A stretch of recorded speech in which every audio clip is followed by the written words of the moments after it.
Sweet. So, Coach, with so many young players on your team this season, how has this preseason been different for you than years past?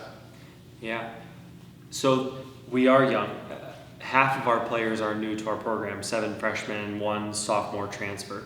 So half is new, right? I have made a point to take some things slowly, but I actually think that's been good for us in ways that I could have done even when we weren't brand new. Just really like hammering home one concept before moving on to the next one. And so that's been a part of it, of what I'm doing. The other part has been that the upperclassmen just have more people to take care of and show how this is going to go and the way. But it kind of works out nicely. You got 8 returners and 8 new players, so you assign each one of them to each one and say, here's how we warm up at the beginning of practice every day. And they each warm up with one of those people. And so I think they've been onboarded really well. And some of that has been that obviously I know there's so many new ones, and so I have to give the returners the opportunity to do this. But when you're in year 9, you have some things established that the players that are back, they know what I want, and in a way that as I've become more clear in what I want now, that these past couple years that's really passed down to them. So it's been, instead of me having to onboard everybody, it's giving my upperclassmen and my returners an opportunity to do that. And they have done a very nice job. I'm honestly just having so much fun this preseason, because also all those new players are eager to learn, coachable, hustle, great attitudes, growth mindsets, so many things that are making my job easy, and also making their tennis grow quickly in just the 1 week that we've been here. With the experience from the upperclassmen, what do you feel they can provide to help the newcomers be prepared for the season? Yeah. So what I just said is part of it. The part where they are showing what the standard is in every situation.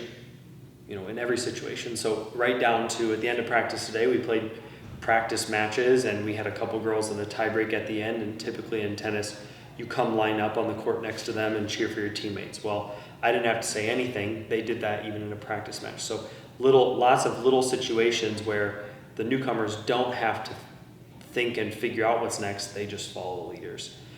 We're also in a spot right now where I think our juniors and seniors are our strongest players. And so they are not only showing the standard of, here's how we act and things, but here's how we compete. Here's what it looks like to be a strong tennis player. Watch my forehand. You don't have to say that, but, they can see, here's what it's like to compete with the best teams. We hosted an exhibition event this weekend in doubles, and the upperclassmen are able to take on the best from the other schools, and they can see, here's what college tennis looks like. But also with that experience comes experience navigating pressure situations. And so they're going to set the example that way too, dealing with your emotions and frustrations, and what does a good tennis player do when there are struggles or when things are good, and examples like that. About one of your returning upperclassmen, Natalie Kaiser. Mm-hmm. She continues to move up the career leader win list in singles and doubles. So how have you seen her skills and maybe leadership progress through her career? Natalie is very good. It's really cool. She's left-handed. She's a power player. She's very smart in her recognition, in terms of she knows what she needs to be doing. She knows what the other player is trying to do. She knows what ball is probably coming next. She has high levels of hustle.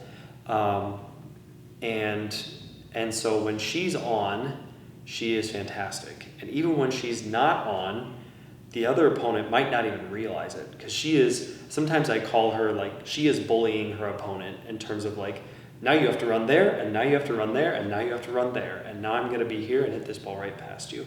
So it's awesome to see her power. What's been cool in her development is she's always been strong with her ground strokes. What's gotten better is her volleys and her willingness to use that, her ability to put balls away at the net in doubles. Her serve, I think, came with some placement at the beginning, but in tennis, left-handed serves are tough to deal with because they move this way and righties move this way, so it's a big change for opponents. So she's learned to use her spin, she's learned to use her power. Her doubles positioning is excellent, and that's part of why she's winning so much in that. And then in terms of her role on the team and her leadership, I think the strength for her has always been, this is the standard, and like, this is what coach said, this is what good players do, this is what coachable players do, I'm gonna do that. And she does not accept less from herself, and it irritates her when other people aren't doing the same. So then what she's had to work on is, okay, be patient in communicating that to people so that we get that standard from everybody, but so that they know you're on their side at the same time. Does that make sense? And additionally, what she's done this year, we talked about new players, right? In the summer, she messaged every single player and made sure that they knew what was coming, they knew they could talk to her. And so now I think she's built a little bit of a groundwork, and it's just sustaining that throughout the year. Yeah. How competitive are you expecting the conference to look this season? Yeah, let me picture it. Luther will be strong again. Co will be strong again. In tennis, it's always tough to project because freshmen can really impact. And so until we see those players, it's hard to know how the whole thing will shake out. And I don't think that's true in every sport, in some, but not in every sport. So I know those two will be strong based on what they return, and then any new faces they bring in, you don't know what's to come. I don't expect for them to, every time we play those strong teams, I go tell our players, like, I expect we're going to win some matches. It's how many, and then now we're going to go out and just battle, and everybody is going to be in this the whole time, okay? We've also had that mentality and upset some people in the past too, so I think it's good that we just focus on one at a time. The rest of the conference, there is kind of a big middle group here that I think, which we like, because it means there's matches that are going to challenge us and we don't know what's to come. Wesleyan and Central and Loris and Wartburg, and I hope I'm not missing people. Simpson has a full-time coach now. I think that's going to be very great for them going forward, and they have talent they brought back. So they were not an easy out for us. University of Dubuque got the coach from Loris a couple years ago, and I think he's building something there. So, and BVU is always, their roster size has begun to increase, and I think they're on the right track. So the answer is, I think there are several meets this year that I don't know the result of yet, and I really like that. So our girls need to be ready for when that comes. And then as a coach, it's also balancing how much pressure you have to let them know to be ready for that without saying the whole season rides on today, because it doesn't. You actually win those meets in the days leading up to it, in your preparation and everything. But we got to be ready to compete when we play those teams as well. Do you feel there's any particular strengths that will benefit the team as the season progresses? Yeah. It's hard in tennis because everyone's got a different style. I'm going to say I think a strength for us is that our top four girls right now, Emma Thurnis, who's been with us for 3 seasons already and brings experience and athleticism and power. Tori Johnson, who's a junior for us right now, and she came into college without a ton of experience, but with beautiful shots, and it is coming together. So for those 2 girls, and then Reese Williams, who's also in her 3rd year here, for those 3 plus Natalie to be our most experienced and I think best ability right now, I think that leadership will be strong, and especially I think their ability. So we're only counting doubles for 1 point now, right? But think about this. If you start with a 1-point doubles and you start up 1-0, that means when you roll 6 singles matches out, if you win the doubles point, you can go 3-3 and win the meet. If you lose the doubles point, you have to go 4-2, which means you have to double them. So while doubles isn't worth as many points, I still view it as important, and I think that will be a strength for us based on how we just went and competed with regionally ranked Grinnell and Luther, and I don't know if Coe's ranked right now, but they might be at some point. We just went and competed and beat a lot of those teams this weekend. So I think we're going to get that point a lot of the time. I'll tell you this, I also think a strength for us is hustle and grit.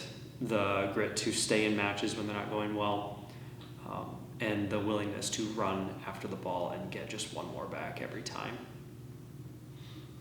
Last thing I'll say strength-wise is I felt that this fall we've been really coachable.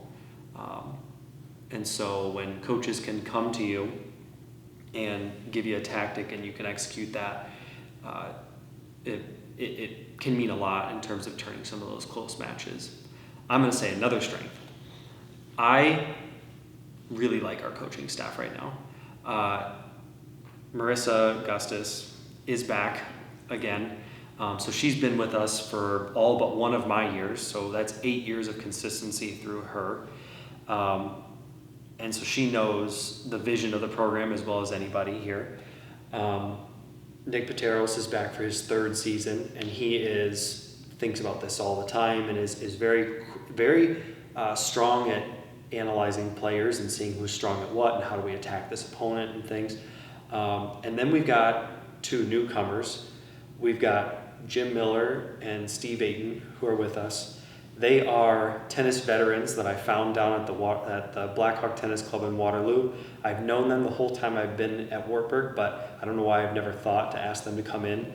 And they're just so steady, and I think they love what they're doing, and they bring personality in a way that our players are. I don't know if our players have seen as much of this in the past, since I've been here really. But Jim brought a guitar in and sang happy birthday to someone the other day because he plays music all over Waterloo and the Cedar Valley. And Steve was on the court at our doubles thing all day. He didn't even eat lunch, and he was talking about Wartburg Mojo out there. And so the girls were all fired up for that. So I think a strength has also been, I've got 2-a-days, and at every practice there's 3 coaches. So with a bigger roster of 16, they're getting what they came for. They're getting that coaching. And if we're developing 16 and we're competing with 16, the cream's going to rise to the top, and we're going to see it. So, and with that, our depth is strong. Watch us go play 2 teams the same day and have success because everybody can play.